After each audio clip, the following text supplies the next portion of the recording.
Hi there, and welcome to the VCFL's Introduction to Six-A-Side Football, brought to you by the BCCFA in partnership with the BC Lions. My name is David Rooney. I'm the president of the VCFL, and it's my pleasure to introduce this three-part series featuring Brian Guebert of Saskatoon Minor Football. He is the executive director of Saskatoon Minor Football, and in this first series, we're going to meet Brian, get a little brief history of his football journey, the history of Saskatoon Minor Football, but most importantly, he'll be answering the question, why six-a-side? I challenge those that are watching. Come in with an open mind, but be skeptical. Have questions, and I think you'll be pleasantly surprised. Without further ado, let's get started. Thanks for having me out to, I guess, preach a little bit about six-a-side football. A little bit about my background. So I grew up in Saskatoon, so the largest city in Saskatchewan, not a big place, but I grew up playing minor 12-man football. It just so happened that when I was in 9th grade, my family decided to just move to a different part of the city, but I was going to probably have to change high schools. And my family had this, on my mom's side, they had this tradition of going to this boarding school that was an hour south Saskatoon in this small town called Outlook, Saskatchewan. My uncle happened to be a teacher there and the football coach, and they played six-man football. And I remember going there, and I remember having this distinct conversation with my uncle. Well, that's not real football. Like, why? I want to be a football player. Why would I go to that school? Anyways, for some bizarre reason, I still made the decision to go there for 10th grade. And I learned all about, and this is my uncle's quote, it's half the players, twice the athletes. And so I played high school six-man football in Saskatchewan. There currently is about 52 teams that play six-man football in two divisions, so there's 1A and 2A. 1A, I think, is if you have less than a school population of 60 students, and 2A is 60 to 110 or something like that. So it's for small communities. It was probably the most fun I've ever had playing football in my life. Fast forward, made it through high school, won a provincial championship. That was exciting. I ended up playing junior football with the Saskatoon Hilltops in 99 to 2003. We won national championships, or lost to the Okanagan Sun in 2000. And then 1, 2, and 3, we won national championships. 2003, played just over in Chilliwack here against the Victoria Rebels. I kicked my only field goal of my life. Was the last 3 points of a 59-0 game. So junior football was really good, and that was a great experience. In 2003, I also got invited to the CFL Combine as a junior player. I was dumbfounded by that, because if you look at me, I'm shaped like a bowling ball. I'm 5'9". I'm defensive tackle who's undersized. I was 240 pounds at the time. I got an invite to go to Saskatchewan Rough Rider camp after the Combine. And that was an intimidating thing in itself, because here I was, I'm not sure if you've followed the NFL at all, but a guy named Israel Adonijah from the University of Manitoba played in the NFL. Well, at the 2003 CFL Combine, it went Guebert, Adonijah. So I did my vertical jump test and thought I did pretty good. I think I got 28 inches and stuff like that, feeling pretty good. Well, Izzy walks up after me, and he's like 6'7" or something like that. And his reach is beyond where I just jumped. So that was a little shocking in itself. But I always said when I played university football, I had only one knockdown in my entire career, but I did have 3 interceptions, so I don't know how the ball found its way into my hands. But so I went on to play with U of S Huskies after a brief stint at Saskatchewan Rough Riders camp. We went to 3 Vanier Cups in a row. I lost all 3 of those. So if you're counting on national championships, I've lost more than I've won so far. Got signed by the Winnipeg Blue Bombers in 2007. We went to the Grey Cup, lost to the Saskatchewan Rough Riders there, so again, lost again. And I played 07, 08 with the Winnipeg Blue Bombers. Great experience playing pro. Again, short guy, undersized, played six-a-side football in high school, like didn't have a lot of expectations of playing professionally at all. And I remember my very first game in the CFL was at Commonwealth Stadium in Winnipeg. I remember dreaming of, man, that must be the best grass ever to play on. It is awful, as hard as a rock. But I remember stretching, and Greg Marshall, our defensive coordinator, he's walking through the lines, and he goes, hey, what do you think your chances were that you'd be here today? And I said, not very good. And he goes, I thought they were worse than that, but good job. So So I played a couple years in the CFL. I dressed in 38 games in 2 years, so that was exciting to do that. And while I was doing that, if you're keeping track, there was 8 years of post-secondary I played before I went pro. I was going to school that whole time, so I didn't become a doctor or anything like that. But as I was getting ready for my last year of university, I had already collected 2 university degrees, and I said, well, I don't want to just sandbag one more year of school. I decided to actually propose my own course to the College of Education at the U of S because I wanted to stay there and play my last my third year of university eligibility. And I proposed a master's in coaching, and I looked specifically at developmentally appropriate sport. And it kind of took me down this path of what are we doing in football that's developmentally appropriate? I looked at other sports and what best practice was, and long-term athlete development was just kind of starting to gain some momentum in 2008. I mean, it started much earlier, but in terms of actually becoming more public knowledge and recognized as, hey, this is probably best practice for how we should be developing sport. So I was going down this road just as all these really neat studies were coming out. And so my last year of university football, my first year of professional football, I was also finishing up a master's degree where I was looking at developmentally appropriate football. And that's where I started to reflect really closely on my own experience in six-a-side in high school and saying, why aren't we doing a better job with our young kids in this game? So I kind of spent 2 years and I wrote a thesis that was 400 pages long and all this sort of stuff on why this was probably a good idea. And then when I got cut, because I'm a 5'9" defensive lineman, not many coaches think that that's a good idea. I came back to Saskatoon. I started, continued an employment with Football Saskatchewan that became more full-time. I was a summer student for about 6 years with Football Saskatchewan. And my boss at the time said, hey, you should start this. You should take your master's thesis and do it at a minor level here in Saskatoon. So we've been playing six-a-side football in Saskatchewan. It's definitely can't take credit for it. Since I think the first provincial title was 1952, so that's 70 years now. In Saskatoon, we started it in the minor level in 2009, so we're on year 14, I think, right now of six-a-side minor football in Saskatoon, and it's been remarkably successful. Just as of today, we have 450 kids signed up to start our season in May. And so that's pretty exciting at the minor level to have that. So that's a little bit of the background that I bring to this. I coached the U of S Huskies for 5 years. I coached the junior national team for 7 years. So I coached 12-a-side. I coached 11-a-side American rules. I coached the senior men's national flag football team at the World Championships in Panama in 2018. I've coached our women's provincial team at nationals in Nova Scotia in flag. I've coached Aboriginal six-a-side teams at what Football Canada called the Six Nations Challenge. So I've kind of had a variety of coaching experiences, and I think all football is good football, okay? We get an opportunity to get more players out on the field and working. That's really good for us. And so there's a lot of things, like I hope we have some naysayers in here and I can win you over about six-a-side football not being legitimate, because I was that person. I said, that's not real football. But I'll tell you, I think any opportunity to play more football, any opportunity to spread the growth or the reach of our game is good. I believe that football is the best game that there possibly is. I have a massive bias there. But yeah, so that's a little bit of background. We'll probably get more out of me as we go here. I founded Saskatoon Minor Football in 2002 while I was playing with the Saskatoon Hilltops. So this is my 21st year working with that organization. And if you want to have side conversations about running minor sports organizations, I'd love to do that too. We started with 300 kids playing touch football in 2002 and a budget of $3,000. And I think on Thursday I had my AGM, and our projected budget for this year is $1.2 million that we're going to spend. So pretty cool, and 4,500 kids that will play this year. So here's our first whiteboard activity. So I want you, just in your tables right now, because I don't want you to hear, you're going to hear me talk a lot today.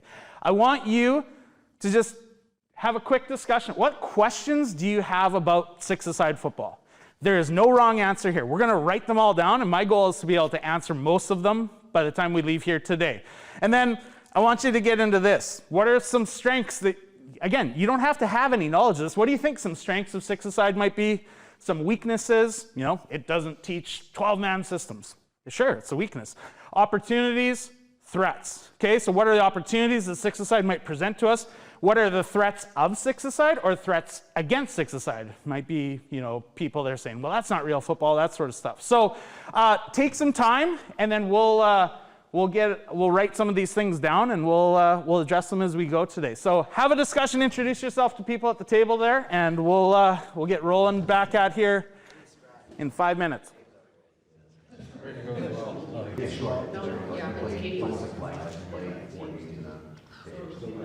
Okay, let's have, there's no order to this, there's nothing wrong.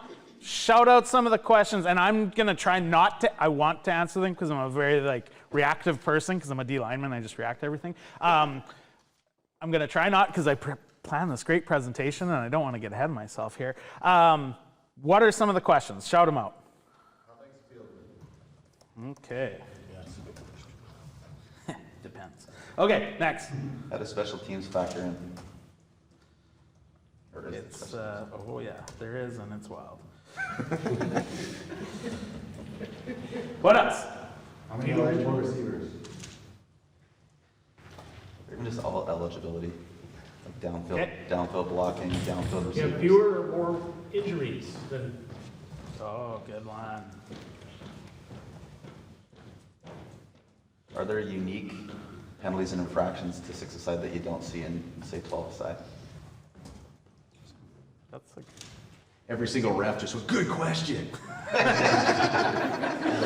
depends how good your refs are. Blocking. What else? Blocking. Blocking? Yeah. Like in what? Where can you block? Where, you know? Okay. Well, like one of the questions at our table is like in flag, like you can't block the rusher, but what's the blocking assignments in six-a-side for? Yeah, you can. It's more tackle than it is flag. Certainly, get out of the flag mentality. You can do some flag system stuff, but no, it's tackle. What else? Okay. Again, this is your educated or uneducated opinion of this. Anybody think of any strengths of six-a-side? Yep. What else? More diversity of assignments. Certainly is more to I do. would assume simpler gameplay.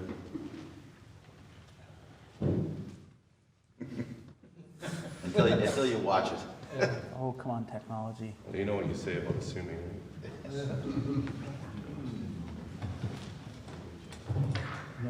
Oh, why did you fail me? Okay, I'll just start another one here. Okay, simplicity of game plan. More competition, What do you mean by that? increased teams. Yeah, we'll do this. And faster paced game. Just we'll say 12-a-side coaches in here.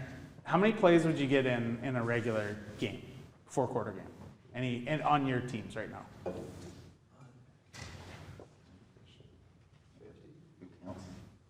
Total, we're talking offense, defense, special teams. How many total plays would happen in a game? 50? Okay. Yeah, in minor football, probably. There's just more leg time and stuff like that. Running guys in, on and off the field, all that sort of stuff. A game that I'm going to show you today, and six-a-side, this is just a little rule verification. It's 10-minute quarters is the official rules of six-a-side. They play 10-minute quarters. So I know in high school in Saskatchewan we play 12-minute quarters. Amateur football is usually 12-minute quarters. You go up. It's 15-minute for CJFL, university, and all that sort of stuff. So in a 10-minute quarter football game, there are 120 plays, and so yeah, it's wild. So what other strengths might there be? Okay, that's fine. Weaknesses of six-a-side football. Transition to 12-man. Yep, I can speak to that. Less roster spots for the kids. Yeah. Not enough coaches. Sorry? Not enough coaches. And I'm just going to put, if you have more teams, not enough head coaches maybe. Other weaknesses. Oh, come on. There's got to be some naysayers. Buy-in from the parents.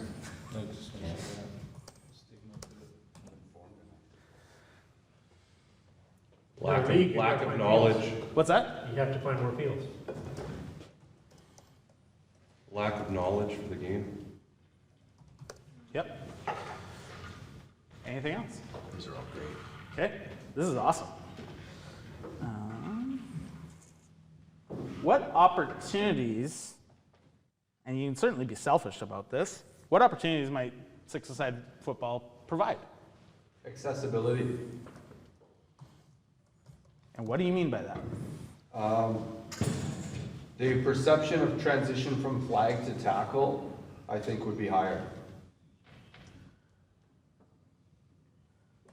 Okay.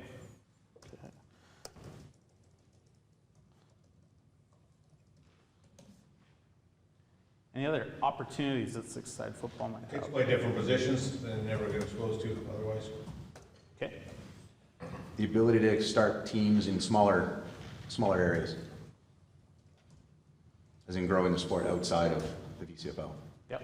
I think it'd also create, I think it'd be easier for coaches to start coaching because it's, I think, potentially a little less intimidating than all of a sudden having like a 40-person roster, having less kids to coach and, you know, more developmental time on a ratio level. Okay. Awesome. We're going to revisit this one because I think you'll think of more as you go. Threats to six-a-side or threats of six-a-side, either or works. Not prepared for high school football. Or like large programs. Yep. I think on the flip side of not enough coaches, just for strengths as well, is that you might get more buy-in from coaches too, or because you would need less coaches per team because there's less players. Mm-hmm.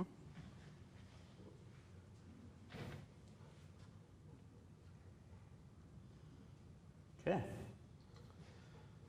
Okay. Well, we will come back to these, but I just want you to look at some of these that we put up there. Usually I'd have a whiteboard and I'd write all these down, but this works. I don't use this tool probably enough. It's called Jamboard. It's on Google. It's free, and it's like putting Post-it notes on stuff.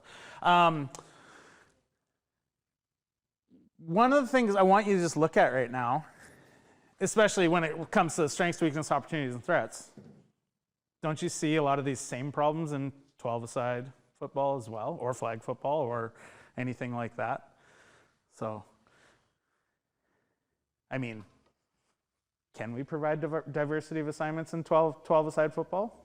Sure. We see people play two ways. We see people play multiple positions. Like, I mean, there certainly is some things to that. So, yeah, think about that as we go as well. Because I certainly, at no point, like I said, any football is good football in my opinion. I've coached the 4-down game. I've coached the 3-down game. I think it's ridiculous. The CFL is entertaining an idea that they might go 4 downs. But I think that this isn't an us versus you mentality of 12-a-side versus 6-a-side. It's, we can make this work. So we're going to talk a lot about that today.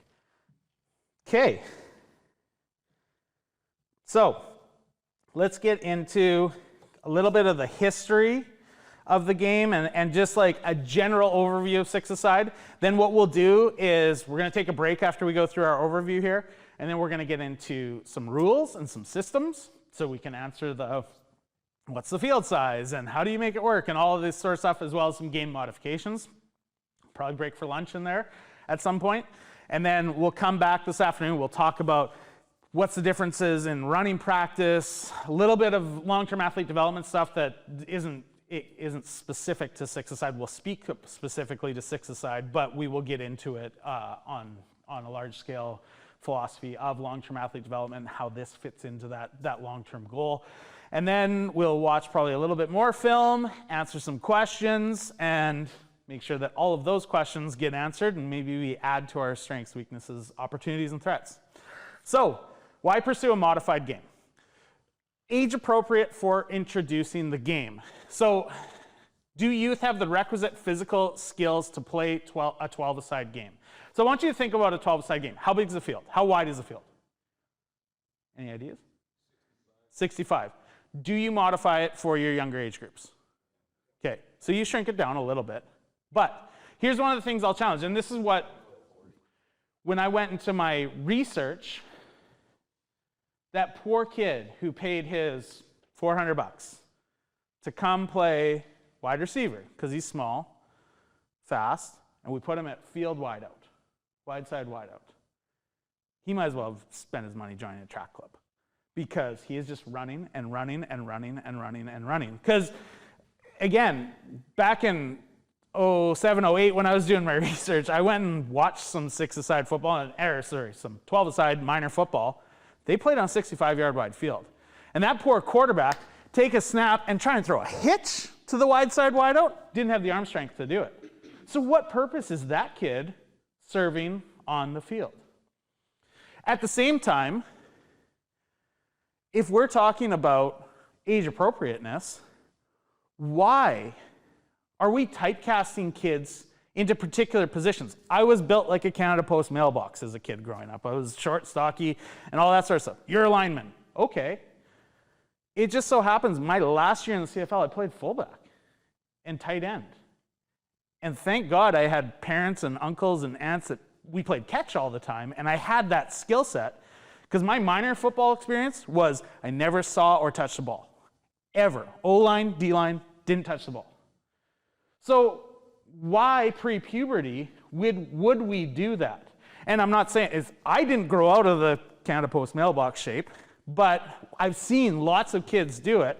And it breaks my heart when we talk about long-term athlete development and we want to engage our members in the game for as long as we can, because as league administrators here, we all know the pains of, I need you to coach, okay? Or I need a volunteer to do this. When kids have great experiences in the games, they'll keep going with it. It kills me when I played professional football or university football with some guys. Hey, you want to come join my flag football team? Because we play C Division rec football, and it's more about the hour after the game than anything. What happens at the game is what it is. Hey, you want to come play? No, I can't catch. And that's honestly the response I get from grown adults. No, I can't catch. Never learned how to do that. And it kills me. You played elite level football. I'm not asking you to come play hockey or volleyball or anything like that. You played football. I'm asking you to play football, and you say you can't because you don't have the requisite skill set. So there's a lot of benefits to this skill generalization, multi-positional development, that we don't need to typecast a pre-puberty kid into a particular position just because of how he looks. If you ask me about talent identification, pre-puberty, talent identification, how tall are your parents and what are your shoe size? What size is your shoes? That might be the best talent identification I could have going forward, because I don't care what you run a 40 in or how tall you are right now, because with those early developers, everybody catches them, all right? And one thing is, what is our game? Is it an early developing sport or a late developing sport? We're a late developing sport. We don't have the bantam draft. I know in the 3-minute warning this came out, I took some flack for it. I said, under 11 Premier Soccer, whatever that is. Soccer community in Saskatchewan saw that on Facebook. They weren't happy about that. But what is that? You slapped a name on something to make it sound important, but our kids haven't even developed into the body. Like, it's ridiculous, the kids that get drafted into the WHL draft as 14-year-olds, we don't know how big or tall or fast or anything they're going to be, but we talent identify them and we break a whole bunch of dreams early on in life. So that pairs right into this multiple skill development. Generalization, I'm a huge advocate of that. For the simple fact of, I play quarterback on my flag football team. I know how to throw, I know how to snap, I know how to kick. This is an honest to God true story. And it's funny, as I get old, I'm more and more proud to tell this story because it speaks to this idea of skill generalization.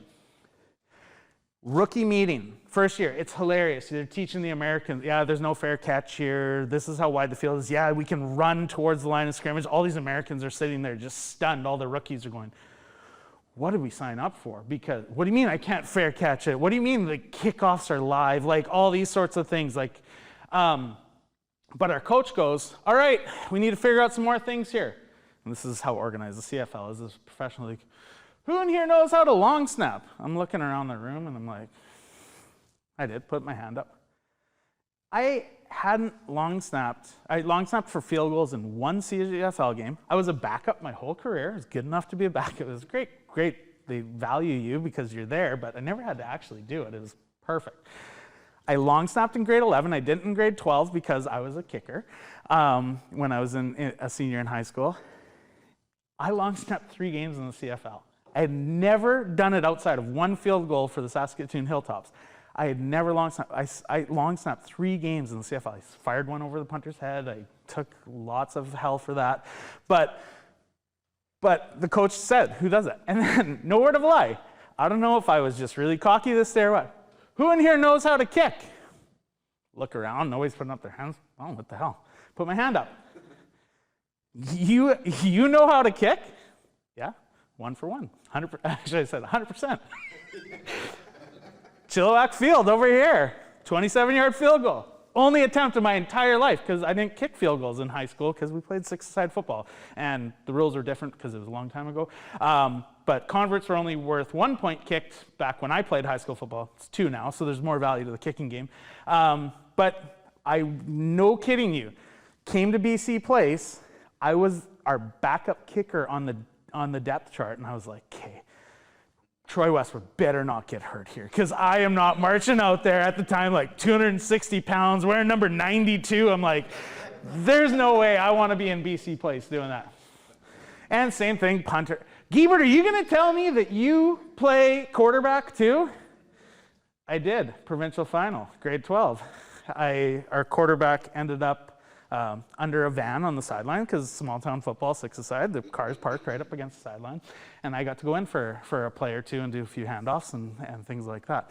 But nevertheless, it was this multiple skill development that provided open doors for me to do more. I had backups who were way more talented than me, but they couldn't offer this multiple skill thing.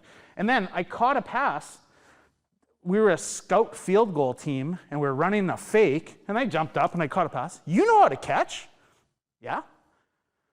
Played fullback I probably extended an entire year of pro football because I caught a pass on a fake field goal, and they're like, wow, we can do something with this. And it was great. So it just opens up more opportunities.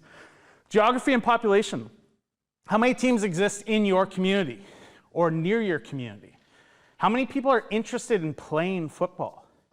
My family, I love vacationing in the Okanagan Valley. I have some extended family that lives in the Summerland area, and I'm going, how come football's not bigger in Summerland or Penticton or I know up in Peachline, Kelowna it gets a little bigger and stuff like that, but I'm like, man, 6-a-side could live here. Why isn't 6-a-side in Creston, BC or Revelstoke or Golden or any of these places? Because I don't know any better. That's the way it is in Saskatchewan. You walk down this town, you see a town with a post office box, a church, and a restaurant, a gas station. They probably have a football team. And it's pretty cool to go to these places, and you just think of expanding your reach. You never know where the diamonds in the rough might be, all right? I know there was a monster O-lineman that came out of Salmon Arm a few years ago. I can't remember where he landed, but he's a stud. And I didn't know Salmon Arm had football, but that kid got an opportunity to play. And how many kids are we missing out on that maybe don't get an opportunity to play because, well, we can't afford to start a 12-man football team? Yeah, I get it. If the inflation on football helmets right now is ridiculous. But that's one of the things. And how big is your community or school? Because does anybody in here coach high school or junior or higher levels of football? Because I'll tell you this, as a high school football coach, if you told me that my kind of collective area, my feeder schools or communities that came to my high school, if you told me I could double the amount of starting quarterbacks, starting tailbacks, starting linebackers, starting safeties, starting centers coming to my school through a feeder system, I'd be pumped about that. Because that's just more kids with more game experience. It doesn't have to be 12-man game experience. It's they drop back. They know how to do a handoff. They know how to reverse pivot and give a handoff and boot out of it and throw on the run and make catches and tackle in open space and do all these sorts of things. As a high school football coach, I'm pumped about that because now it creates competition. It's, oh, well, that kid was the quarterback on our Bantam team or our Pee Wee team, and he's going to be the quarterback at the high school team because there's only, it's just like linear. It just keeps going. The same kids do the same job, and that's what we've typecast them as. You create that competition, and all of a sudden, like, things get fun. You can be creative, and you can do some things with that. Budget. Yeah, I just talked about the inflation of helmets is crazy right now. Yeah, I don't want to talk about the last helmet bill I paid, but it's way cheaper to buy 20 football helmets to outfit 20 kids on a six-a-side team than it is to buy 40 or 50 helmets to outfit that many kids on a high school football team. Not to mention, it shouldn't matter if your school has 1,000 students or 80 students. If you sell your principal, we want to start football, and we're going to start with six-a-side, even in a school of 1,000 students. And the principal goes, okay, I can chew off buying, spending $8,000, $10,000 on helmets. We're going to buy 20 helmets this year, and you can start a six-a-side football team. Principal can probably find that in the budget easier than he can find the 40 helmets or something like that. So the cost of starting the team becomes much more attainable. And with that, I love flag football, but I've seen far too often that flags are easily forgotten because they're cheap.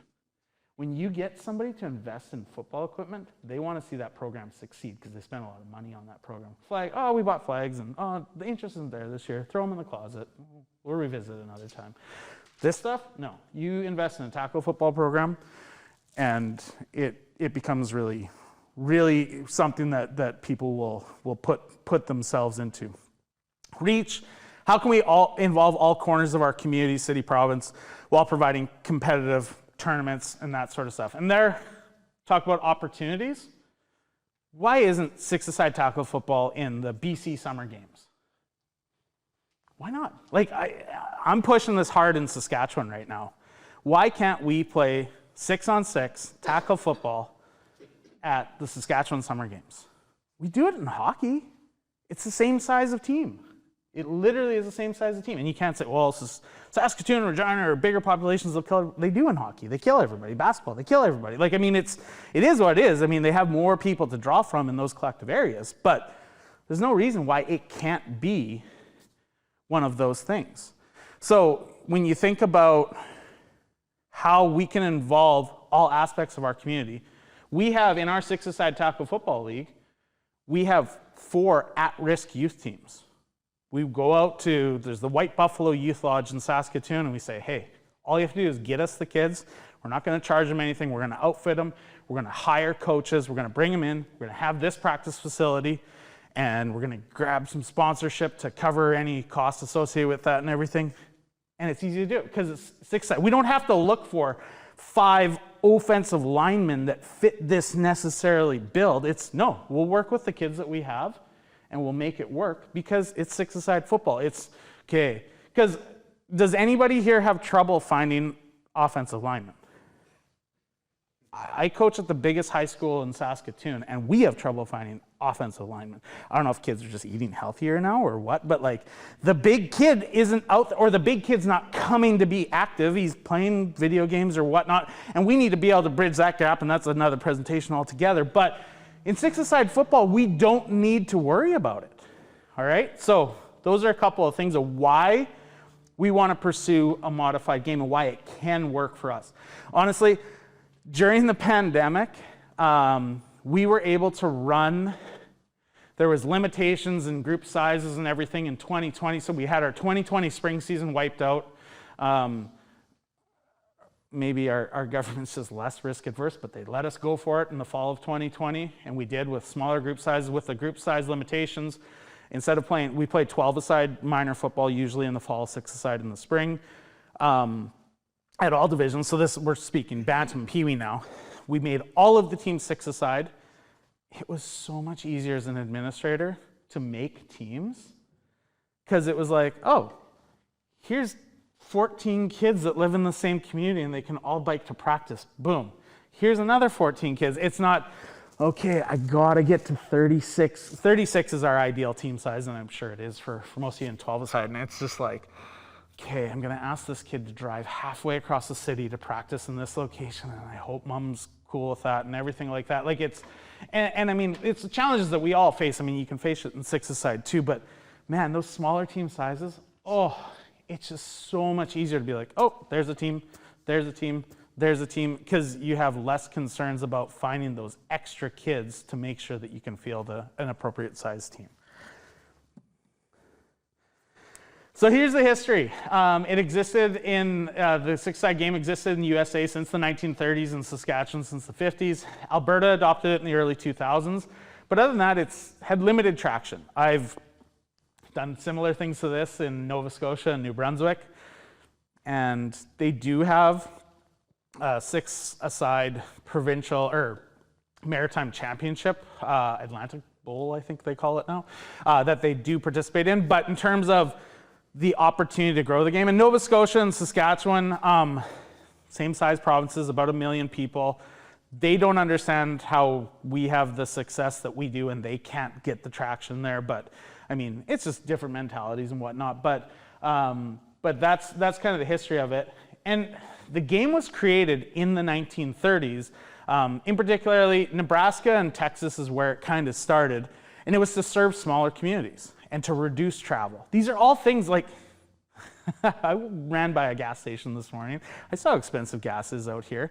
If we can reduce travel, that's a win for us as an association, right? So if we can reduce travel time and still create competitive games, cut costs for youth wanting to play football, that's what happened in the Dirty 30s. All these like small towns in Nebraska that collected in a larger community to play for a big high school, they said, okay, we can't travel across the state anymore to play football because we can't afford it.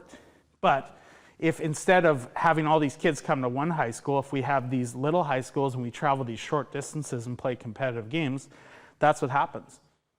As of last year, I think there was 132 football teams in Texas that played senior high school football in Texas, in 6-a-side in Texas.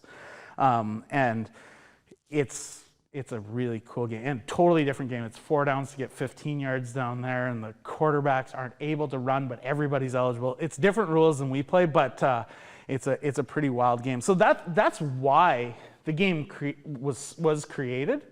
But you can see why that still serves a purpose in our climate today, right? Let's serve those smaller communities. Let's reduce travel times. Let's limit the costs of doing this. Let's expand our reach. Let's get those kids that may not have access to play football an opportunity to do it. Here's the major differences between the game. So obviously players on the field, 7 players are eligible, 5 players ineligible in 12-a-side. 6-a-side, 5 players eligible, 1 ineligible. The only ineligible player in 6-a-side is the person on the middle of the line. It doesn't have to be the person snapping the ball. The person snapping the ball can still go out and catch a route if he's on the end of the line, okay? I don't know if you guys followed Washington State when Mike Leach was there, but they had a few plays where they like to have a wide out snap the football, and I think he got called for a penalty on it. I can't remember the explanation of it, but yeah, he took advantage of some of this. But offset line. The 5 covered players are ineligible. The 1 covered player is ineligible in 6-a-side. So right there, we don't need to hunt these people down or twist their arm to play offensive line. All right, so I think that's a big advantage. Receivers on the line of scrimmage can reduce and expand down the line of scrimmage. So if we see a wideout can kind of walk, as long as you're in a 2-point stance, you can still be stationary as long as you're an eligible player.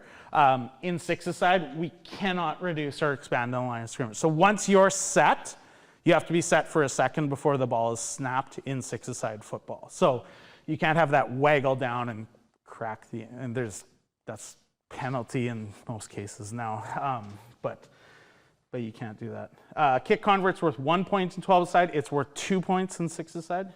Anybody know why?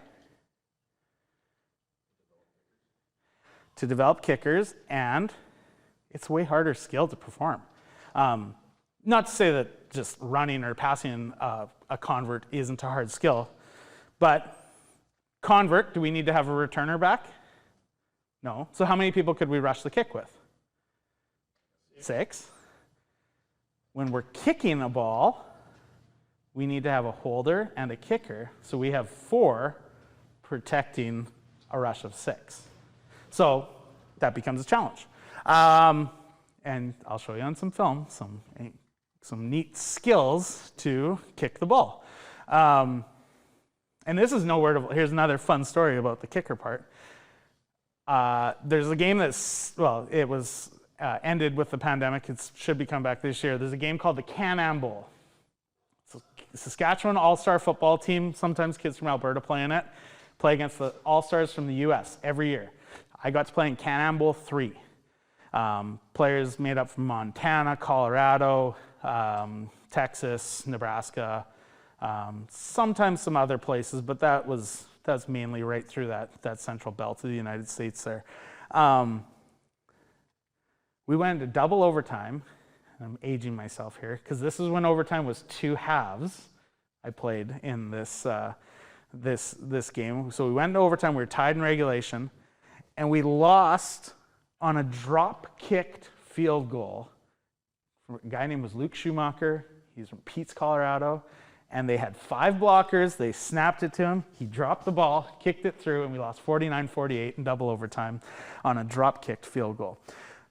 That's a way to add another blocker, the drop kick, which is, again, you want to flash back into the history of football. The drop kick was something that we did, but that was that's a neat skill we can develop. I mean, we got rugby playing out there. They can teach us how to do it.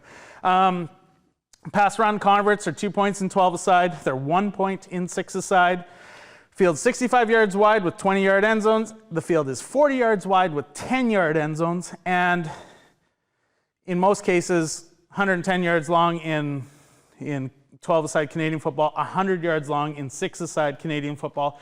Some fields in Saskatchewan will play with 110 yards of length just because of where the goalposts are. Some will play with 90 yards of length because of where the goalposts are. But again, both teams are playing on the same field, so it is what it is. But the traditional size is 40 by 100 with 10-yard end zones. Hash marks are 22 yards from the sidelines and 13 yards from the sidelines in 6-a-side. So that's where you lose your space there. All right, so those are the main differences in the game. Any questions about that? Hopefully that answered some of the questions that you had off the start. So this is where this speaks probably more to the atom and where you want to take it. Pee-wee, bantam, high school football, doesn't really matter. We often ask children to play an adult game. So our field size traditionally is this. We've talked about that. How many of these people can even throw a hitch to a field side wide out? So how involved in the game are we? I would argue, and from what I've seen, we're more involved in 6-a-side football because there's just more opportunities to be involved. Do the 12-a-side systems we see at younger ages actually mimic the adult version? So I want you to think, and this isn't, I'm not shaming anybody here, but again, when I was out researching, I saw a lot of double tight end, full house backfields, and I'm going like, I haven't seen that in high school football outside of maybe some short yardage stuff, but this is like the whole game. Some minor teams are running this. Do they have success with it? Sure they do. Are we really, we talked about transitioning from 6-a-side to 12-a-side. Well, does four running backs and 2 tight ends transition into high school 12-a-side football? Not really, in terms of a system perspective. And is 12-a-side youth football simply a game for a faster player in a bigger space? And that's where, back again, and we've made some great leaps and bounds in changing some of these things in our game, but toss it to the fast kid, watch him get the edge, and say, see you later, go for the touchdown, okay? from when we started in 2009, when we started our six-a-side league, we started with a 38-yard wide field because we did the outside of the numbers was the width that we used. And we've used a 25-yard wide field because I kept going, it's still too big. Because I just hated seeing that. Oh, the fast kid got the edge and he's gone. I want to see somebody make a cut. I mean, the fast kids are still good in six-a-side football. There's no doubt about it. I mean, fast kids are fast kids. It doesn't matter. But I want to see them make a cut. I want to see them make an actual football move. Because again, getting the edge, running fast, I mean, they might as well be out here running track and spending their money there than necessarily playing an agility game of football where we need to change directions. So, more players on the field, greater chances of pileups. I know somebody asked about injuries. Our injuries are reduced significantly from our spring six-a-side season to our fall 12-a-side season. And this is one of the number one reasons, pileups. Also, it's less visual distraction, okay? You get these kids like looking around, there's 12 other people plus the other 11 teammates on their team. They're looking around trying to figure out what's going on. They might get distracted by something, get rolled up on and all that sort of stuff. When there's fewer players, there's less visual distraction. People still get rolled up on, concussions still happen. We're not immune from injuries in the game of six-a-side football, but the injuries have been fewer statistically over the last decade or so that we've looked at. More players who may not know what they're doing. 12-a-side football, it's harder for us as coaches to communicate with everybody. In our modified game of six-a-side football at the minor level, we put our coaches in the huddles. And it's really easy to be like, okay, here's the play we're running. You see the one kid deer in the headlights and you say, go block that guy. All right? As opposed to you have 12 kids to coach in the huddle. You may not get to everybody. You guys just run your players off. Okay, we're running the ball over here. Like, it's one of those things. We can know what we're doing. And again, I'll get into insertion schedules and curriculum and playbooks and stuff like that. We try and really simplify what we can do. And lastly, and I've already talked about this, we can hide players, which limits those players' ability to develop skills. Okay? 12-a-side football, where you're putting your worst offensive player. Field side wideout. They do it in the CFL. They put the worst Canadian receiver usually at the field side wideout. All right? Worst defensive player, where are we putting him? Defensive tackle or field corner. Like, put him out there. All right? These two guys can just go chase each other around all game and they'll have a hell of a time. But no, it's one of those things that I know as a defensive-minded 12-a-side football coach, there's a lot of situations where I can't play man-to-man coverage or one-on-one coverage because of the personnel I have on the field. So I play zone. Six-a-side football, can't really play zone. But I will also tell you, as a defensive-minded, elite-level football coach, I can teach anybody to play zone. I can't teach everybody to play man-to-man coverage. If they have that skill set coming in, that is such a value to me. So why don't we provide that at the younger level when we have these empty toolbox and we're filling this toolbox with tools, all right? And again, that's more around philosophy of the game of six-a-side football. Me as a coach, when I'm coaching the Pee-wee, the Adam level kids, I need to humble. I'm a competitive person at heart. I am. I want to win, whether it's playing crib or playing checkers or playing street hockey or 21 or anything like that. I want to win, but I need to humble myself when I'm coaching kids at a younger age because I have to say, does it matter that they win at this age? Does it matter that we have a better record or hoist a trophy at the end, or do I want to fill this toolbox with so many tools that they have success when it actually matters? And that's that whole thing of like this long-term athlete development philosophy of when does it matter for these kids to be good?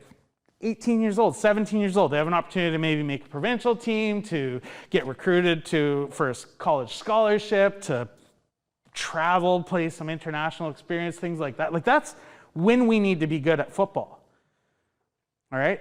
Somebody shared this with me. I don't know if it's statistically true, but in all of the history of the Little League World Series, 4 players have gone on to play professional baseball. Now, I think that's true. It might be, maybe this is Canadian Little League World Series teams. Anyway, somebody shared this stat with me, but there is some truth to it.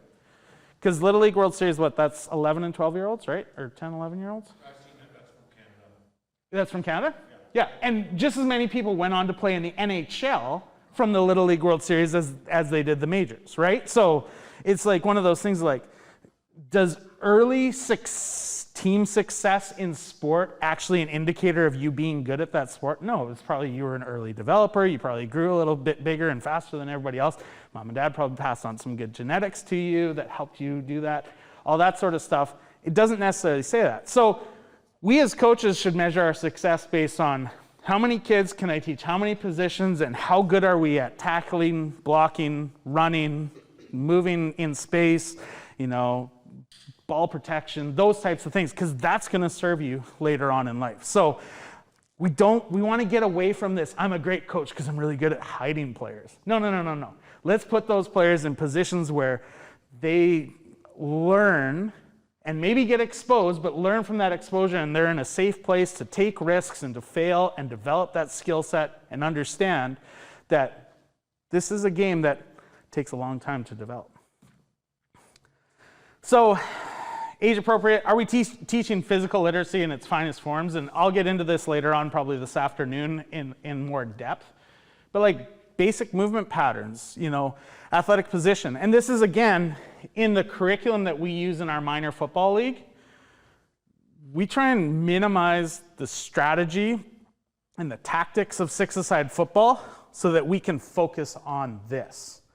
If your kids at the end of the day are on a football field, they keep their head up, they see what's happening, they stay low, they move their feet, you're a really good coach. If that's all they take away from the end of the season is that they can do this and move around and be in a safe athletic position, you're a really good coach. It helps them when they're walking through traffic too. Stay low, move your feet, cars are coming, all that sort of stuff. That's something that's really, really, really important. But it's so easy for us as coaches to get caught up in the X's and O's games. Oh, well, if I scheme this way, we can bring an extra guy off the edge, we'll blitz this guy here, and it's just like, and the skill development is now defeated because we as coaches elevated our competitiveness to a level where that poor quarterback never wants to play football again because he couldn't get a handoff off because all we did was bring heat all day, right? So how are we teaching physical literacy, basic movement patterns, developing skill competency so that these kids can develop confidence in what they're doing, which again, they have success when it matters later on in life. So teach all players, all positions prior to puberty. That's one of the things we really try and hammer through. Are we 100% at it? No. Are we 50% at it? I hope so. Because again, I can't hold every coach's hand in my league every day and say, hey, it's time to switch. Let's have the offense play defense. Let's have the defense play offense. Let's have these guys play in different positions and all that sort of stuff. But the teams that do by the end of the season, those are the better. It is night and day that those are the better teams. They're just subbing. Hey, where do you want to play this time? Quarterback? Okay, you can take a snap, do a handoff? Yep, all right. You know the plays. We only have 10 of them in, all right? And that goes a long way because it gives you that confidence. Not to mention developing football IQ. Some of us who only played one side of the ball our entire life growing up don't really know what the other guys, we know how to stop what the other guys are doing, but we don't really know what they're trying to do. When you play both sides of the ball, the development of that football IQ is remarkable. It is this understanding of, oh, hey, and you get the really smart kids, hey, I heard they're running this, that means they're running over. They start to pick that up, right? Like, I think they're running this play, the ball's coming over here. Hey, that's pretty cool that you figured out that they numbered this hole the 4 hole or something like that, and then you flipped it in your head because you're on defense, and that's on the left, not the right, and all that.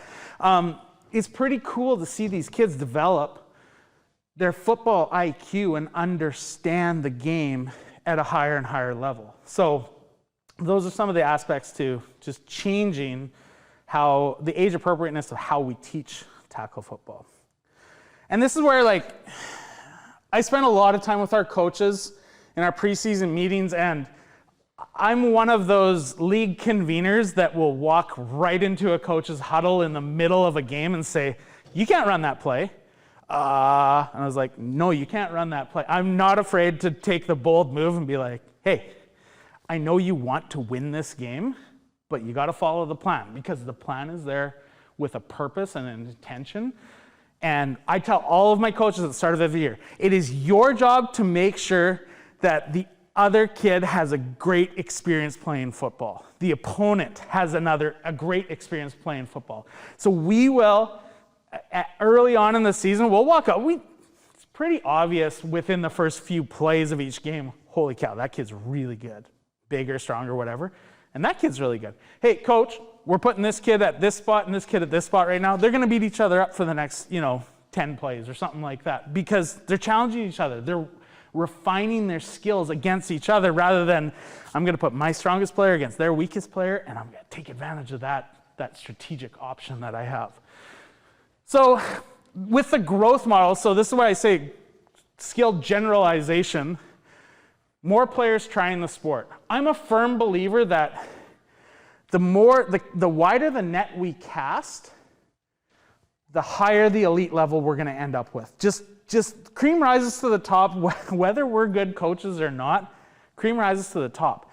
If we can welcome as a sport as many people into our game as possible, we're going to have a lot of success at the higher and higher level. Not to mention, we're probably going to raise the floor through that process as well. We should be able to enter at any age. One of the great advantages we have as football, and I've started doing this subtly. Hey, you got cut from your hockey team, or you didn't get drafted in the Bantam draft, stuff like that. Now is time. Come play football. Because they're soured, they don't want to play that sport anymore. Maybe they got cut from their under-9 premier soccer team, whatever it is, all those sorts of things. Hey, come try it. Six-a-side football, right now we're only practicing twice a week and we play one game. Less is more sometimes. Hey, come in here, we're going to do this. We're not going to overwhelm you with too much for plays or too much for skills or too many traveling tournaments or anything like that. We're just going to do this. And you're going to have fun and you're going to be so hungry to come back the next year. All right? Tools for the toolbox. I've talked about that already. You get these kids with that empty toolbox, fill it with as many tools as possible. Thank gosh that I had an uncle that played university football who lived with us when we were kids. And I don't know why he did it, but after games, hey, let's go play catch, let's go play catch. He was achy and sore, and he came and play catch with me all the time. He taught me how to long snap. He taught me how to do these things. And I had coaches, too, that fostered that same development. And I had so many tools in my toolbox. When somebody threw me a ball, I just caught it softly with my hands. And I can't say that there was necessarily a specific coach, but I was afforded enough of those experiences growing up and practices and repetitions that I learned how to catch with my hands. So when my buddies say, hey, you want to come play flag football? I'm like, yeah, let's go play flag football. It's not, I don't know how to catch. It's how can we fill this toolbox with as many tools as possible? Can you block? Can you tackle? The biggest roadblock, and I'm sure you've seen it because I know all of you have had players that go on to higher and higher levels. One of the biggest stumbling blocks for players trying to climb the level of football is, can you play special teams? Well, I was the star running back at my school. I never played special teams. I saw so many times at the pro level, well, I'm a star running back. They're asking me to play fullback in the CFL. Yeah, you're Canadian. You're not playing running back anymore. Just that humbling yourself. And do you have the tools to play special teams? Do you have the tools to block an open space, to tackle an open space, to do all these sorts of things? We sometimes specialize these kids down to such a finite skill that they can't do anything else, and that's so limiting. We cut only for our U16 Team North Sask. We play a game against South Sask every year, and that's part of our provincial team selection anyways for our U16 team.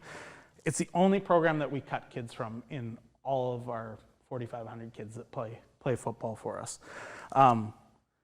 Again, we have about a 87% retention rate in our organization of players that come back every year after year after year. It's pretty good. I'd love to get it over 90. But part of that is we never tell kids that they're not good enough. Okay? Because kids develop at different rates, kids develop at different times, and it's okay for them to hear in this train-to-train stage that, yeah, you don't have the skill set right now to make this provincial team, but even we're very delicate. When we cut kids for our U16 team, those 14 and 15-year-olds, we pump them so full of praise. You do this really well, you do this really well, you do this really well, but you need to improve here, here, and here. You're not done playing football. That is the number one thing we tell them, because we've seen so many of those kids accelerate again at the U18 level, go on to play provincial team, go on to play junior or university football. But we don't think that there should be cuts, because we have to understand that we're on this developmental spectrum, and we sometimes get the hockey players as 14-year-olds that have never played football before, and we got to give them the opportunity to develop those skills. Reach as far as possible. How many small communities can we get into? How can we enlist new Canadians? That's a huge challenge. I'm still trying to wrap my head around a good method for that. How do we get more at-risk youth involved in the game? How do we get more women involved in the game? We're working hard at it, but these are things. How do we reach as far as possible? It's about trying football. It's about retention and growth are the key performance indicators. And that's the number one thing. Like I said, I just had our AGM on Thursday night about our organization. All we talk about is growth. Did we grow this year? Did we get more kids playing football? It wasn't that we won our battle against Regina Minor football. It's nice to pat ourselves on the back and beat those guys because we hate Regina. But it's about, did we grow? You know, how are we investing back in the game? How did our women's numbers look this year? How are we growing the game? Because that's going to be a long-term indicator of success as an organization. And again, I've kind of talked at this at length. From the performance model, it's, and I mean, we've seen it in so many sports, and we're seeing it more and more in football with travel teams and combines you can pay for to get acknowledged, and websites and all this sort of stuff. But like, we typically reward those who are early. They've developed this reputation at a really young age, and people have kept pumping their tires and inflated their sense of ego, and those are the ones that are getting recognized and rewarded, but those may not necessarily be the best athletes. We look at position-specific training. We cut players really early. We get onto travel teams or provincial teams at all ages. I think that's something that should, a lot of people do a bad job selling this. They sell it as some great elite experience. If you want to pay to travel somewhere to play football, that's great. More football is great. More football is always great.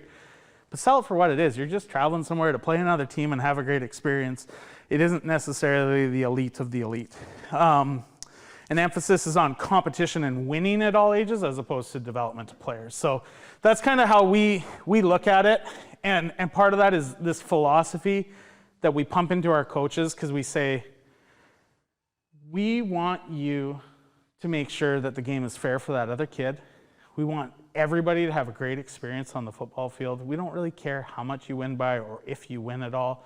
We want to see how many people touch the ball, how many people are executing good technique. We want to see how many smiles are walking off the field at the end of the day. And a year later, how many of those kids sign up again? And this doesn't necessarily promote that all the time.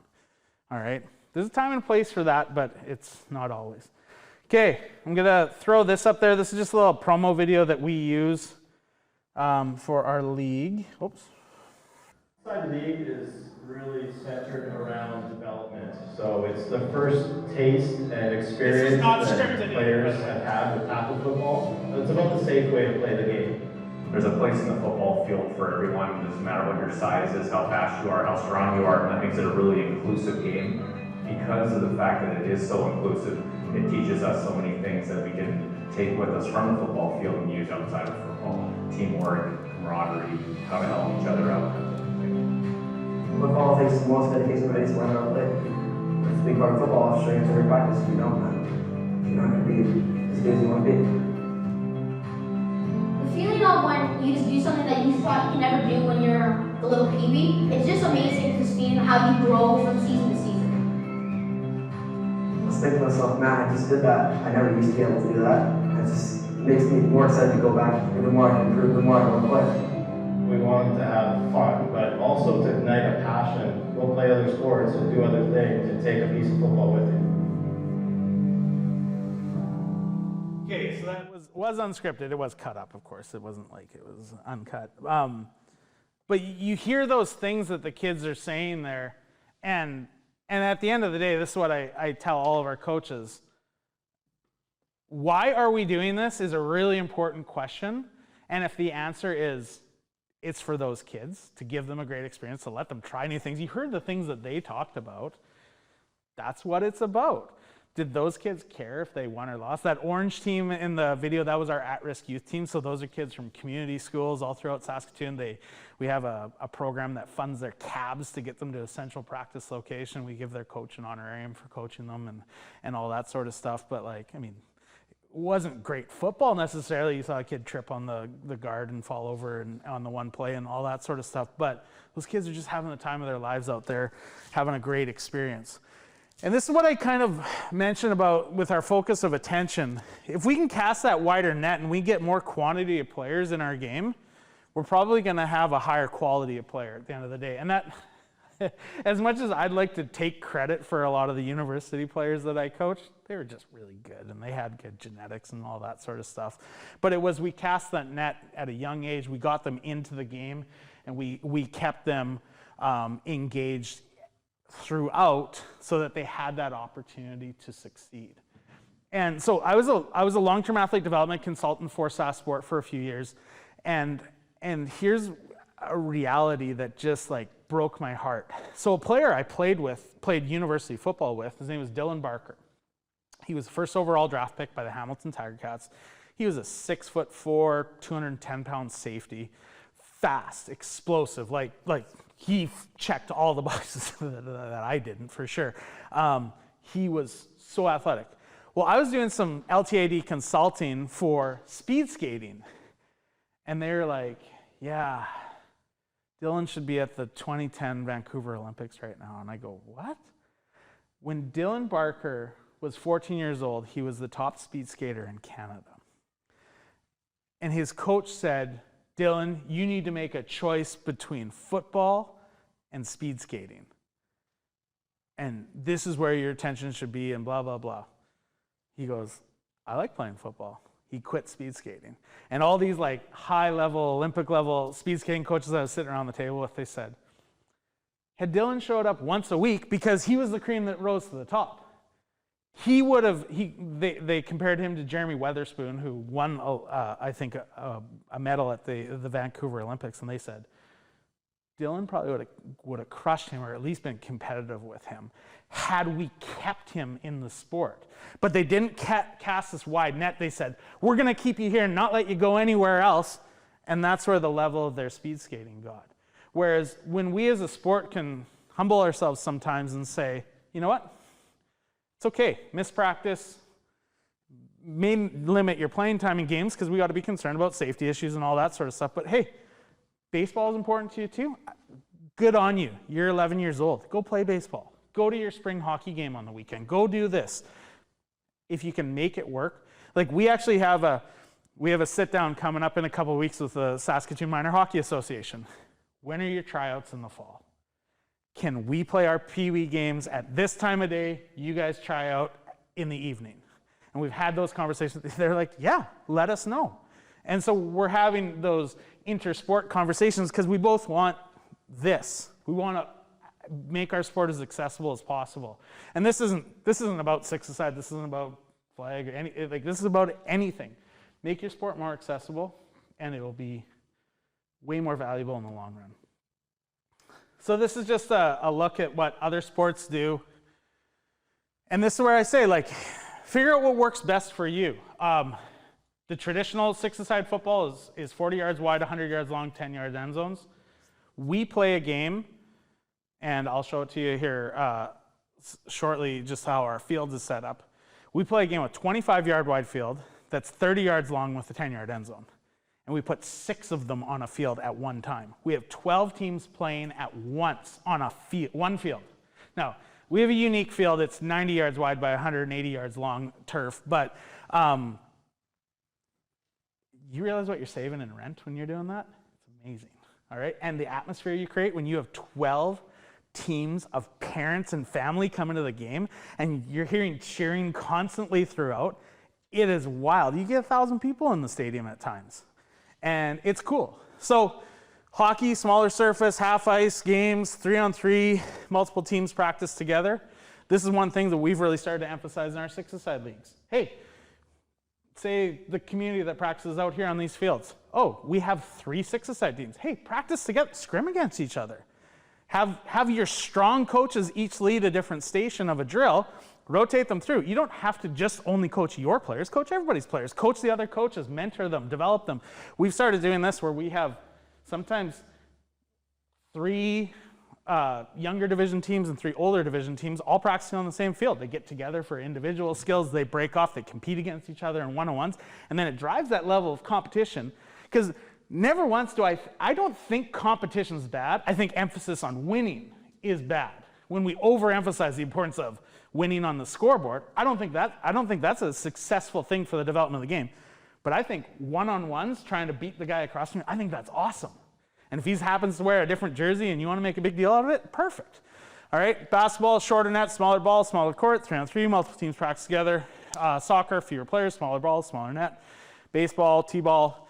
The Rally Cap program that Baseball Canada has put together, we need to steal that and do it for football. It's awesome. It's all skill-based development. It's like the old swimming lessons program where you got a badge, your yellow badge and your orange badge, green badge, and I think Red Cross changed it to levels or whatever after, but same idea.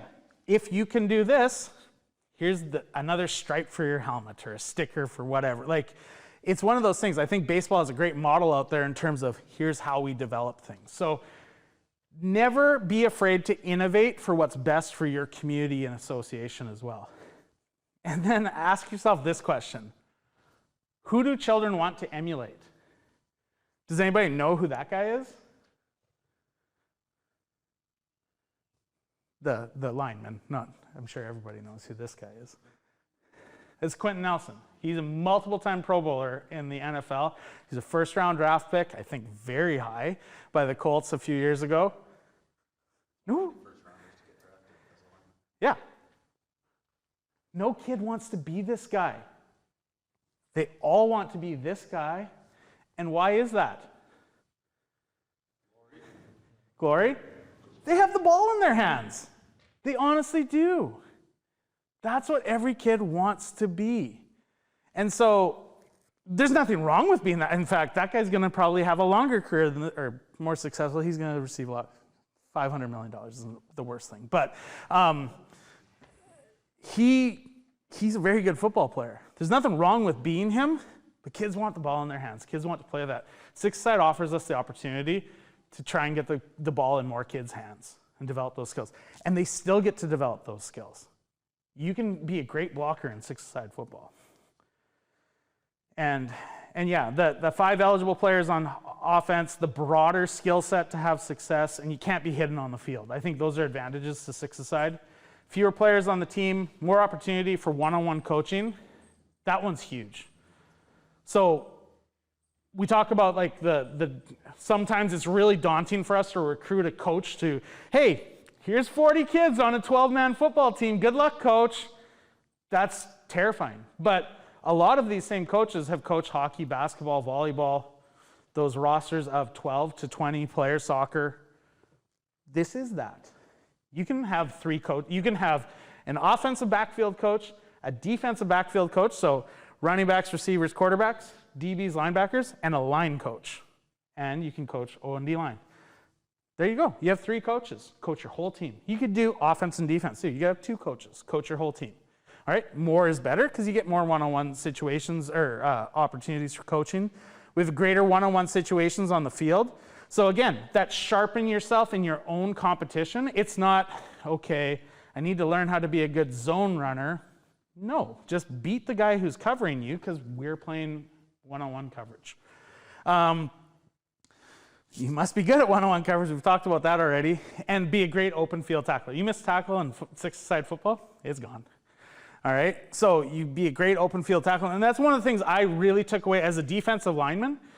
I had to be reactionary, but boy, did I have to learn how to tackle like a linebacker in open field because it was sometimes teams wouldn't block me and I'd sit there and they'd be, it'd be me and a quarterback one-on-one in space and you'd have to be able to do that. And then think of your statures of children. Like, skill sets that are generalized can be transitioned to other positions, whereas traditionally, we've talked about this, we put the big kids at lineman, we put the skinny, fast kids at receiver, the kids that can't catch play DB, those sorts of things. You know, we've done it based on their size rather than their ability. I'll never forget this kid. So we had a rule on our six-a-side football team. It was grade 5s and 6s we were playing with.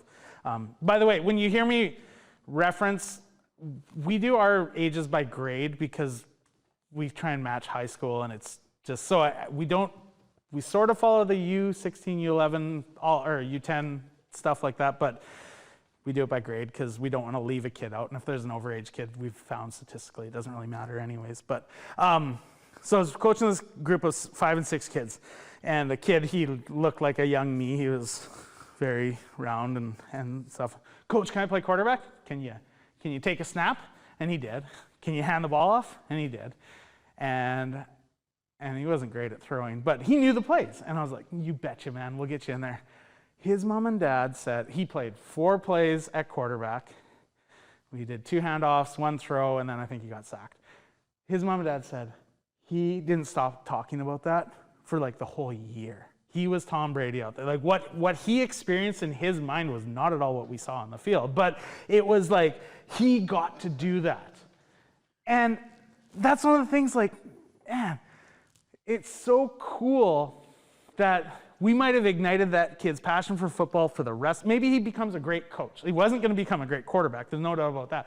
But maybe there was just something in there that, like, he's our next coach, or he's our next official, or he's whatever, because we let him play quarterback. Like, did it cost me anything to let him play quarterback? No, it was great. And the kids were pumped when he threw a ball, it hit somebody in the hands, they dropped it, but the kids were pumped that the pass made it there, you know? And so those are some things that we always do need to consider.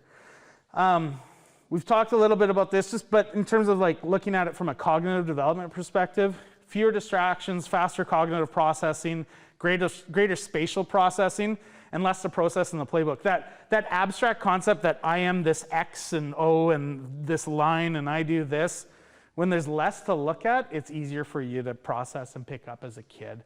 And it's easier for our parents that don't know football to be like, oh, this is a little simpler. It's not motion here and do this and all that sort of stuff. It's a pretty static, simplified thing. You have good notes. It's easy to communicate through. This is what our football field looks like at SMF Field. So this is how we set things up. We stagger the fields and we go widthwise across. Now, the limiting factor on this, when we first introduced Six-Side Football League, we only had 2 games on a field at once. And like I said, we used the outside of the numbers going in. We found that was too wide. So we narrowed it, but we had to get rid of kicking converts. So as a way to still develop the kicking skills, we have a pass, punt, and kick competition throughout the year, and we have our coaches do it kind of weekly so that the kids are still developing those skills, but we haven't invested in the rolling uprights yet because 6 of those I can't justify paying for that. So that's how we set up the field. But again, we pay nearly $200 an hour for this football field. Boy, this takes the sting off of it when there's 12 fields going on at once. Now, do we have enough refs to cover it and all that sort of stuff? I mean, you got to limit yourself to what your capacities are. So when we started nearing this model of, okay, we're going to do this, we helped our referee association really recruit a whole bunch of young officials, and then we said we would pay for an additional ref. So we typically have a 2-person crew. We prefer a 3-person crew. But if we get a 3-person crew, we ask one to be a developing official and one to be a mentor official so that they can kind of coach the refs as they go. And that's part of the process of the 6-a-side game. We actually don't encourage our refs to even throw flags in our 6-a-side leagues. Actually assess the penalties necessarily. They'll throw the flag and they'll walk over and say, that was holding. Do you know why it was holding? Your hand was outside and you grabbed a bit of the cloth and all that. Our refs are some of the best teachers that we have at our 6-a-side games because they're communicating with the kids. And I was telling some of the officials before, it's amazing to see what that level of communication does, again, in the long term, because now these kids have said, oh, that guy's reffed me before, and they speak to the refs with this like respect. Most of the time, we lose our heads sometimes, but we speak to our refs with this respect and say, hey, I remember that guy when he coached the 6 side, and he taught us about holding, and he taught us about offside and all that sort of stuff. And they speak to these kids as they get to senior high school football, where they have the same referees and they have that level of respect going on there. Yeah, and we put the emphasis of skill over speed because we shrunk the field to 25 yards. And like I said, the efficiencies of scale are awesome. So we will play this year's league. I think we have 32 teams of 6-a-side football.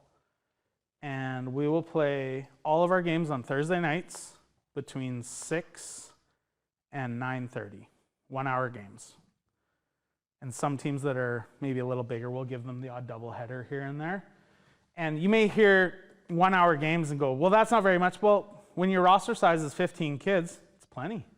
And they want to come back more. It's not like you went through a 2-hour meat grinder and now you're like, oh, I don't know if I'll be ready to play next week. No, it's 1 hour, straight time, rock and roll, shootout style, no special teams in this instance. We play, and at the start of the year, we say you get 6 plays in a row.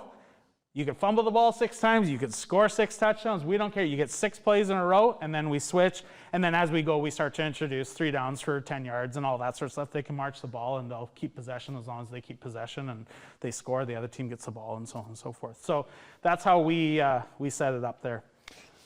Okay, we're going to get to a break here right away.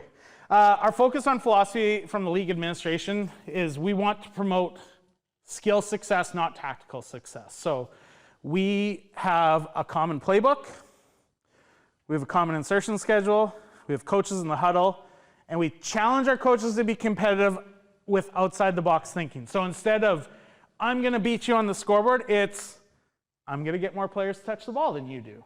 And we have coaches that will literally side bet each other. It's awesome. I bet you I can get more kids to catch the ball than you can. Okay. All right. I'm going to take more plays to score than you will.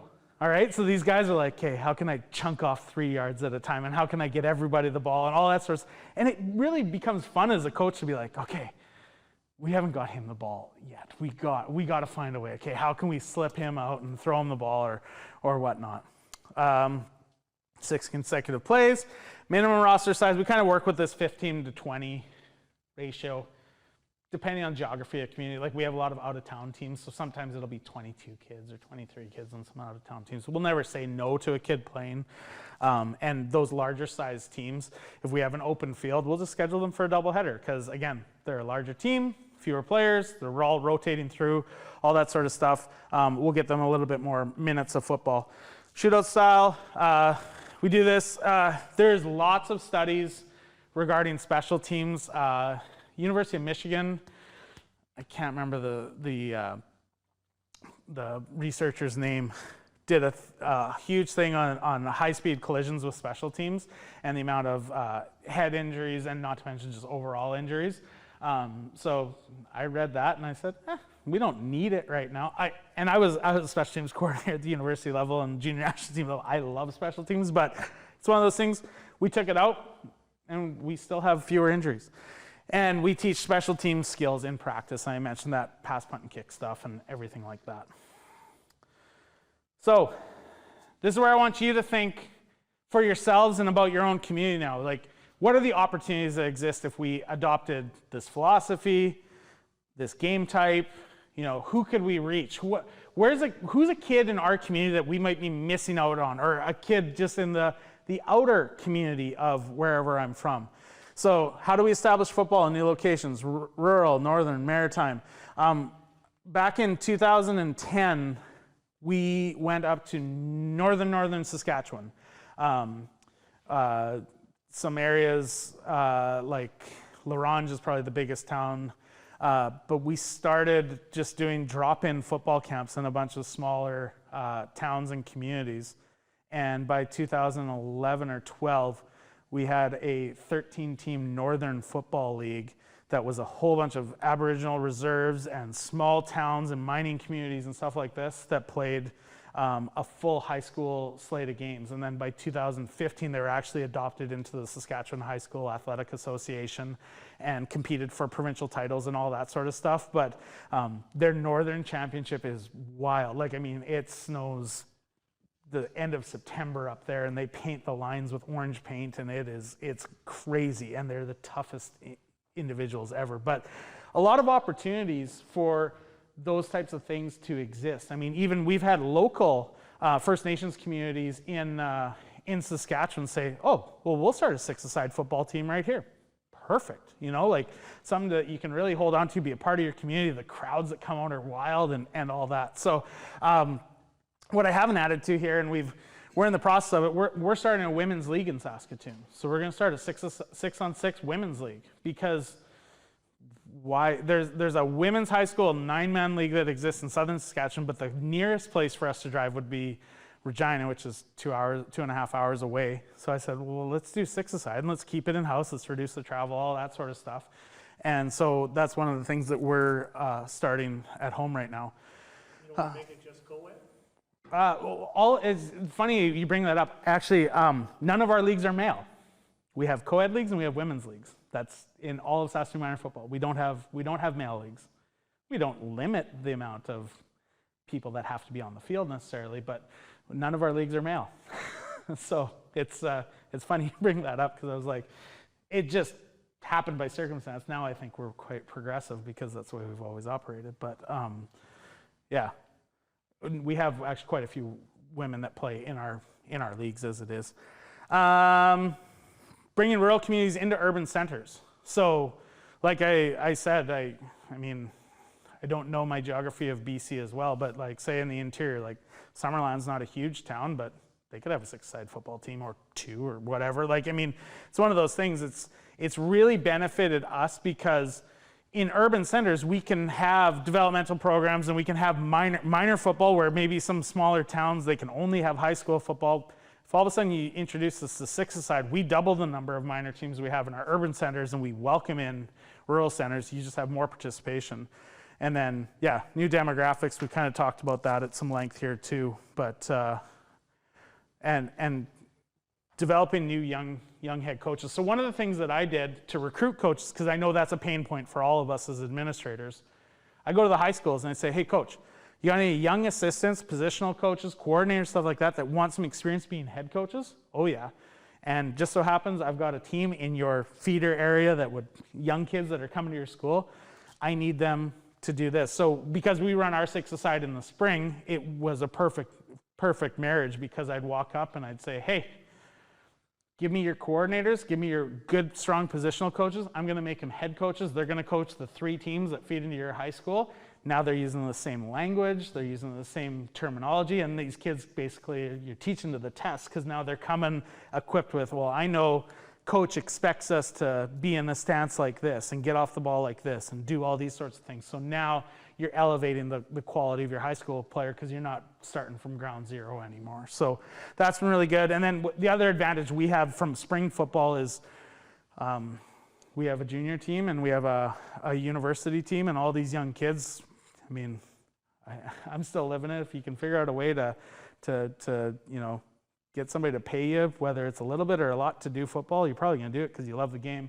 We get these Hilltops and Huskies out to coach at the younger levels, and we usually get a parent to manage, because a lot of times these young 20-year-olds don't have the skill set to manage kids this age, but they do know a lot about the technical aspects of the game of football. They're out there, and we offer scholarship programs for both of those things. So our volunteers of the year will get $1,000 or $2,000. We usually give out 6 or 7 throughout the year to reward them for the time that they put in, especially if they're head coaches. That puts them at the top of our list for a scholarship opportunity. But the other thing, we've had people come back, these young university and junior football players, and they said, best experience I ever had was coaching 6-a-side football, because the CEO of this company's kid was on this team, and guess who hired me as soon as I got my degree? And it's like, yeah, surprise, surprise, right? So it's really good that things like that end up working out. So yeah, that's the lack of management challenges of a 6 or 12-a-side team is also good.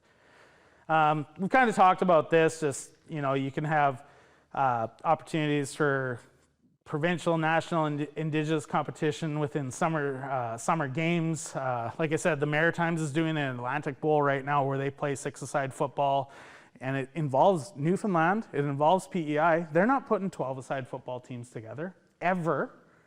Now they can compete against Nova Scotia, New Brunswick, and all that. So it's pretty exciting that they get to do that. Increase the number of high school teams in your province. Like, we play senior 6-a-side football in Saskatchewan. There's 52 teams. Like, I was telling Dave last night, there's 21,000 registered members for football in Saskatchewan.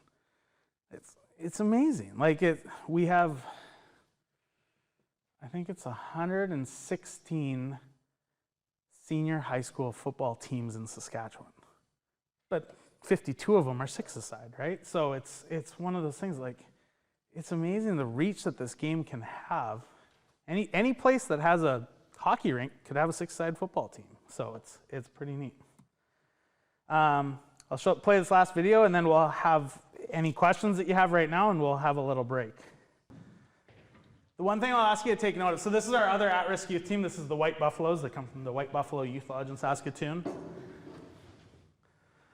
There's a kid on, because this game can be modified. There's a kid that played 4 years on this team who had cerebral palsy.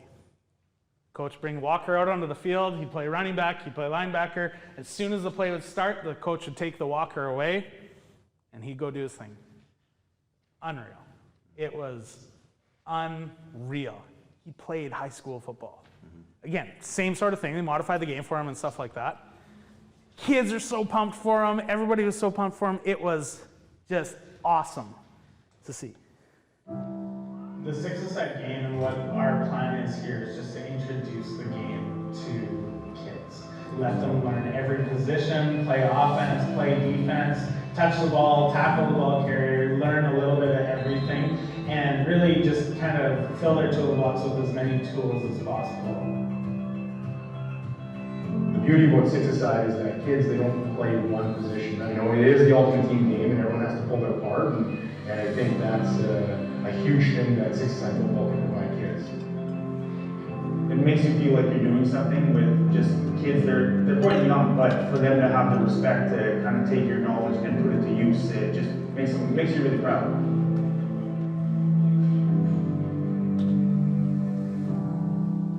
So again, that's the stuff we just repeat. This is about the kids. This is about them getting a developmental experience. This is about you coaching so that it's fair for the other team.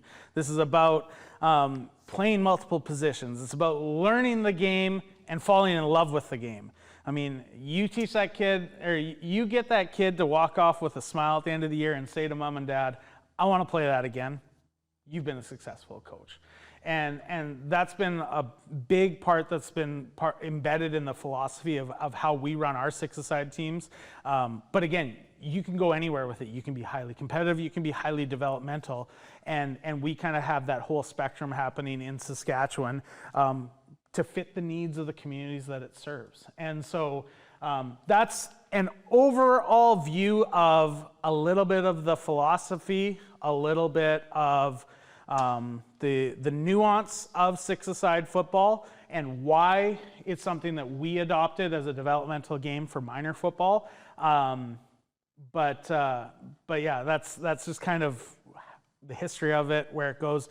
We're going to get into systems. We're going to get into rules. We're going to watch some film. We're going to talk a little bit more about some LTAD principles and developing practice and things like that, and some other tools for your toolbox. But we're going to have a break here. But does anybody have any questions before we have a break? Sure. Yeah, one of the things that bothers me in some of the associations is that they don't move players from an association to another association to let the boy play. Do you do that? So, when one association's got too many kids and another association hasn't enough, there doesn't seem to be an amalgamation of letting the kids play. So I've seen, and I think we just kind of fell into this accidentally, but I've seen the club model fail miserably. So our minor football organization, it was called the Kinsman Football League. That's been around. This is year 55 of the Kinsman Football League. We just started operating the Kinsman Football League 2 years ago. President suddenly passed away, and there was a bunch of other volunteers going, I don't want to do it, and so we said, we'll do it. They were a club-based model, and it was all these teams that just like, no, those are our players, we're not sharing with you, all that sort of stuff.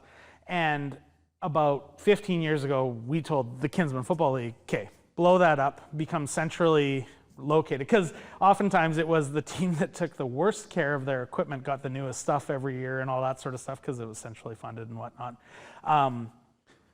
So we adopted a model that's essentially like a hub of football for Saskatchewan, so we don't have any teams. In fact, all of these uniforms you see out there, no kid is wearing the same color uniform year after year after year. It's, oh, you were the Rough Riders this year? Now you're the Tiger Cats this year. There is no affiliation to a particular team, or, you know, we tell moms and dads, you can buy jackets, but it's good for this year, and then they're going to be something else next year. And so we adopted this central model, which allows us the freedom to go, okay, we're maxing out a team of 20 six-a-side players, and it's first come, first served by a registration basis, and we'll say, okay, the next 5 kids that register in this community, well, you're practicing over here now because we filled this community and this community needed 5 more, so you're now practicing over here. And you should see January 1st when our registration opens, it is gangbusters. Like, we've broken the internet a few times just trying to get people through our system and things like that. But no, there's definitely challenges of we're worried about us as a club or a team and not the overall health of the league. We kind of eliminated that because we're centrally operated, and we tell our parents, you've signed up for an opportunity to play football. If you sign up first, you get first right or first refusal of your community. But other than that, you're playing football. It might be on the other side of town. It might be here, because we're going to keep team sizes manageable so that we maximize playing time and skill development and all those things that we hold in high regard. And we've had pretty good buy-in. I mean, every organization is going to have a parent saying like, well, he can't bike to practice, so I'm pulling him out. Okay, sorry, like that's fine. Like, we can't move, and nobody else wants to leave the team, so it's the decision you have to make. You can play here or you can pull him out, and that's fine. So, and funny thing is, Regina Minor Football did the same thing. So our 2 biggest minor organizations in Saskatchewan, we eliminated the club model altogether. Part of it was six-a-side. Like, even I think of Melfort Minor Football. So Melfort's a city of 10,000 people, maybe, in kind of northeast Saskatchewan. Their organization is called Melfort Minor Football, and they have 6 different colors of jerseys. They play six-a-side football, and some years they have 3 teams, and some years they have 6 teams, and some years they have 4 teams, and there's no affiliation to you're a Husky or you're a Rough Rider or you're a whatever. It's just the way we do it. So we pool our money together. We buy equipment on helmets have a 10-year lifespan, so we retired 120 helmets this year, and we bought 120 more helmets and that sort of stuff. So, and then we just distribute it as the kids come. So does that answer your question? And just one sec, Brian, I just want to say, because the VCFL is different because we're actually 5 cities within the league. There's no policy that says a kid can't play on whatever team. We haven't found that coaches are hoarding kids that can't play per se. I know it happens, but in the VCFL there is no policy that says a kid can't play. We have multiple children playing in towns that aren't their hometown for various reasons, whether there's not a program for them or they want to go play for that coach, that type of thing. We want to make sure all the kids get to play. Yeah, the simple answer is we will maximize any opportunity for any kid that wants to play football, and that's I think just good practice. Any other questions? I saw somebody else had a hand up. Yeah. Well, you kind of covered mine, but on top of that, with scheduling, are you tiering teams at certain age groups? Everybody's just mixing up, and you're just scheduling them all together? We'll we may revisit the schedule if we go, okay, these are our best teams, these are our worst teams, and we'll just shift the schedule so the best play the best and the worst play the worst. But for the most part, because the coach, so our at-risk teams, they're bad. Them getting, snap, handoff, that's a win for their teams, whereas other teams are like, oh, you're doing some pretty creative stuff. We'll talk to the coach. Like, the number one thing is communication. Hey, you guys are playing these guys tonight. It's time to try out some novice people at quarterback, maybe, to give some kids some different positions. I coached one kid. He was an early developer. Should have probably, like, he came to Texas with the junior national team, but he never ended up playing post-secondary. He was a really good football player, defensive, and he was on my six-a-side team. And I'd line him up at safety as coach on the field, and I would pull him back 25, 30 yards, and I would hold his jersey. And the play would start, and he's just like a dog on a leash ready to go. And I would hold, just so a play could develop, and then I'd let him go, and he'd go cause a mess. But our coaches will do that. Like, they will literally be like, okay, this kid's going to, there's such a developmental difference in some cases, we're gonna put a kid at a different position. And I will sit in the coach's room at the start of the year, and it's a philosophy thing, and it's hard for us to manage, but if we get our coaches to buy into philosophy, like, hey, you've handed that kid the ball 4 times and he's scored 4 touchdowns. Pretty good. Like, he's having success today. That's great. Can we get him to do something else now? Like, is this making you a good football coach, or is he just like running roughshod because he's an early developer or whatever? And does it make you a good coach, or does it make you an a-hole, is what I usually say to my coaches. And so our coaches aren't afraid to be like, hey, can you put him at center now, or can you do this with this kid? Like, and they'll literally have those conversations in the middle of the field, because knowing that the philosophy of the league is we should be teaching all kids all positions, most often than not, the coach goes, yeah, okay, and he puts them at center. And they can do that because they've learned how to snap and they've done all that sort of stuff. So it's one of those things, like, it's a bit of a pain for all of us as coaches to be like, hey, everybody line up and we're gonna practice snapping a football. But we do that, and then by the end of the year, it's like, all right, who wants to be center today? And it's often the kids that don't like hitting as much love to play center, because we don't allow people to line up on the center and all that sort of stuff, so they get the ball and go hit somebody else and all that. But like, all right, okay, you're playing center, you're end, you're tailback, you're fullback, and you're quarterback. And they go, okay, and here's the 4 plays that we're gonna run. So that's how we do those sorts of things. So. Unnecessary. What's that? With the philosophy of everybody buying in, it becomes unnecessary too. Yeah, and I mean, I think this is the officials table, or some officials here. We don't need to put more on these guys. Like, they don't need to be there, like, policing the coaches from wanting to kill each other. The coaches need to do that themselves. So we put a lot on we let the officials worry about the actual rules of the game, and every once in a while I'll be, hey Brian, can they run this play? The official will yell at me and be like, nope, and I'll walk over and I'll watch and be like, hey, can't do that this week. Next week you can, but usually it's pretty good. So, any other questions? Got all those teams on the field there. Are they only playing one game that day, or are they playing multiple games? Usually just one. Like I said, if there's a team with a larger roster, so we have these like bedroom communities outside of Saskatoon that we're not going to turn a kid away. So at times we've had up to 25 kids on a roster, which again, that sucks from a management standpoint, because you can only have 12 on the field, 6 offense, 6 defense. So you got guys sitting for a considerable time sometimes. So we'll schedule them for 2 games. So maybe they'll play against 2 different smaller teams, and they'll play back to back. Like, they'll play 2 hours in a night, and the other teams will play 1. Rules against how many players you can send, for stopping a run. I mean, because I see this, and right away I think of the coach that's going to line up all 6 defensive players, snap the ball, and they're just going to, dogpile the kid in the backfield. Do you have rules against that? Oh yeah. Yeah. So only, and we'll go over that when I go over systems. I'll show you kind of our canned playbook for our league, and then I'll show you some wide open playbooks of some things you can do. But you're absolutely right. Like, I've done this at the 12-a-side level. Like, I don't know if you guys followed Coach Matthews, Dale Matthews, back when he coached the Montreal Alouettes. He invented a package I can't remember if he called it sting or something, but anyways, he'd walk up 7 or 8 guys on the line of scrimmage on the CFL, and he'd have his DBs back at at 10 yards, inside shade, eyes on the quarterback, and it's pretty cool defense.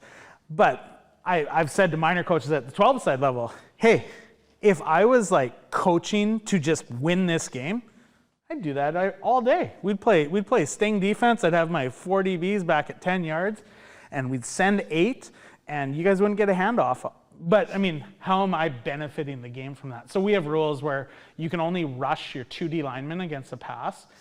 You end up in this world of, well, how'd that kid get in the backfield? Well, it was play action. He thought the tailback had the ball. He deviated. He sat. Like, you know, it's one of those things. Like, football's a reactionary sport and whatnot. You're gonna get these sorts of things, and then again, the league convener walks over and says, okay, you are blitzing him. Don't do that anymore. Or you talk to the kids, say, hey, you actually have to read what's going on here. But yeah, we limit. So it's the 2 D linemen. So we play a 2-3-1 defense on defense. You can't cover the center. You can only send the 2 D linemen against the run. And we don't even come out of our front. Like, it is defense is pretty boring because it is like you're lined up in this gap and this gap, and the other 4 guys are covering these 4 eligible receivers, and yeah, it goes like that. So, any other questions? Okay, take a break. You've heard me ramble for way too long here. I hope you enjoyed this first segment in our 3-part series on 6-a-side football. Some of the key takeaways from this first segment: Brian talked about player development is key at the 6-a-side level, providing kids with more play time, more fun, growing the sport through 6-a-side football, and of course, putting tools in the toolbox for these kids as they continue their football journey into the older levels. Once again, I'd like to thank the BCCFA for their continued support in growing grassroots football at the younger levels. In the upcoming segment, we'll discuss the rules, modified rules for 6-a-side football, some player development strategies, and of course, more benefits of the game of 6-a-side football. I'll see you then.